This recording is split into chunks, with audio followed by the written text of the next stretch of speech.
Masih ada seorang penolong bagimu. Yesus tak pernah jauh darimu. Bila cobaan menggodai hatimu, Kasih karunia dan damai sejahtera yang dari Allah Bapa kita dan dari anaknya Yesus Kristus kiranya menyertai kamu. Amin. Shalom Ibu Bapak dan saudara-saudara yang terkasih di dalam Yesus Kristus. Salam jumpa kembali bagi kita sekalian di hari Kamis tanggal 20 Oktober 2022. Kami tidak pernah lupa mendoakan kita sekalian supaya tetap dalam keadaan sehat, semangat, dan penuh sukacita.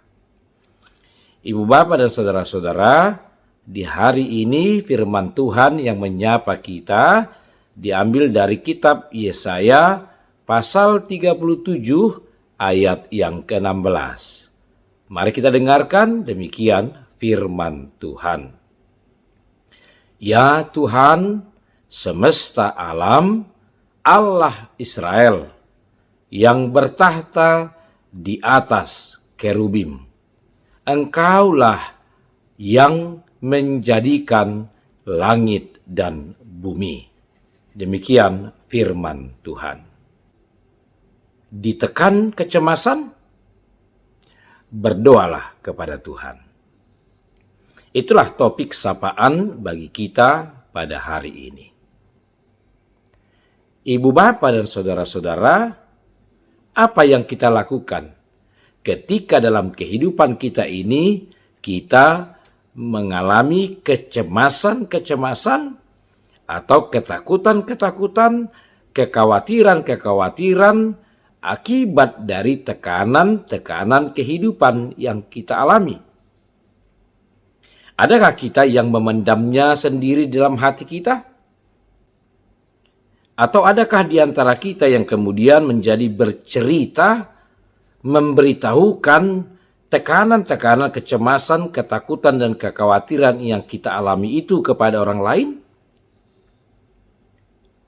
Atau kepada siapakah kita memberitahukan yang sedang kita rasakan itu? Ibu Bapak dan saudara-saudaraku, dari firman Tuhan hari ini kita diajar supaya jangan pernah memendam apapun yang sedang menekan kita, yang sedang membuat kita cemas, khawatir, dan takut. Kita harus menceritakan dan mencurahkan setiap perasaan itu kepada Allah saja. Jika kita cemas, maka beritahukanlah kepada Tuhan melalui doa-doa kita. Inilah yang dilakukan oleh Hizkia, Raja Yehuda. Ketika dia mengalami kecemasan berat, karena dia menerima satu surat dari Sanherib, Raja Asyur ketika itu, yang memberitahukan bahwa Asyur sudah mengepung Yerusalem dan akan menghancurkan, meluluhlantahkan Yerusalem. Maka dia dalam kecemasan yang luar biasa itu, dia datang ke hadapan Tuhan, dia berdoa kepada Tuhan dengan segenap hatinya. Kalau kita membaca di ayat sebelum ayat yang ke-16 ini, maka di sana dituliskan bahwa Hizkia berdoa di hadapan Tuhan. Lalu kemudian dia mengatakan dalam doanya, seperti yang dituliskan dalam ayat hari ini, dalam ayat yang ke-16. Lalu kemudian di ayat ke-17 dikatakan seperti ini. Sendengkanlah telingamu, ya Tuhan, dan dengarlah. Bukalah matamu, ya Tuhan, dan lihatlah. Dengarlah segala perkataan Sanherib yang telah dikirimnya untuk mencela Allah yang hidup. Ketika dia merasakan tekanan yang luar biasa, karena ancaman yang diberikan kepadanya dan kepada umatnya Yehuda di dalam kecemasan yang begitu besar.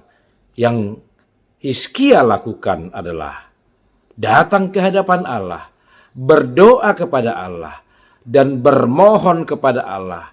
Kiranya Allah berkenan mendengar dan menolong dia. Dan apa yang kita lihat setelah dia berdoa kepada Allah, kemudian Allah mendengar doanya, Allah mengabulkan doanya, sehingga Asyur tidak pernah menyerang Yehuda, menghancurkan Yerusalem. Ibu bapak dan saudara-saudaraku, dari firman Tuhan hari ini, maka kepada kita dituntun dan diajak, seberat apapun pergumulan kita, sebesar apapun tekanan yang mengancam kita, maka hal yang harus kita lakukan adalah datanglah kepada Tuhan, berdoalah kepadanya, berserahlah dan bermohonlah, kiranya Tuhan bertindak menolong kita. Tuhanlah tempat terbaik bagi kita untuk mencurahkan segala ketakutan dan kecemasan kita. Karena Dia, sekali lagi ibu bapak dan saudara-saudaraku, pasti mendengar dan pasti akan melepaskan kita. Amin, kita berdoa.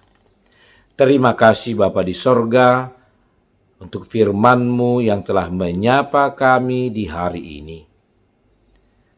Biarlah kami dalam seluruh kehidupan kami, terutama ketika kami mengalami tekanan-tekanan, ketika kami merasakan ketakutan-ketakutan, kecemasan-kecemasan dan kekhawatiran dalam hidup kami oleh berbagai hal yang sedang kami hadapi. Kami tidak memendamnya sendiri dalam hati kami, tapi kami datang ke hadapan-Mu. Kami berdoa, kami membentangkan setiap persoalan dan pergumulan kami itu di hadapan Tuhan. Dan kami memohon kiranya Tuhan berkenan menolong kami. Ajarlah kami ya Tuhan, supaya kami rajin untuk berdoa dan menyerahkan hidup kami seutuhnya ke dalam penyertaan dan pertolongan Tuhan. Bapa dalam Yesus Kristus, kami juga berdoa untuk saudara-saudara kami yang sedang bergumul, yang sedang susah, yang sedang menderita, yang sedang lemah oleh karena sakit penyakitnya. Lawatlah mereka ya Tuhan, dan bebaskanlah mereka. Kami juga berdoa untuk saudara-saudara kami yang bersuka cita hari ini oleh berkat Tuhan yang mereka terima atas pertambahan usia dan perjalanan kehidupan rumah tangga. Biarlah mereka boleh berbahagia dan mereka juga terus mengucap syukur atas anugerah yang telah mereka terima. Terima kasih Bapa. Dengarlah doa permohonan kami di dalam Yesus Kristus Tuhan kami. Amin. Dia hanya saja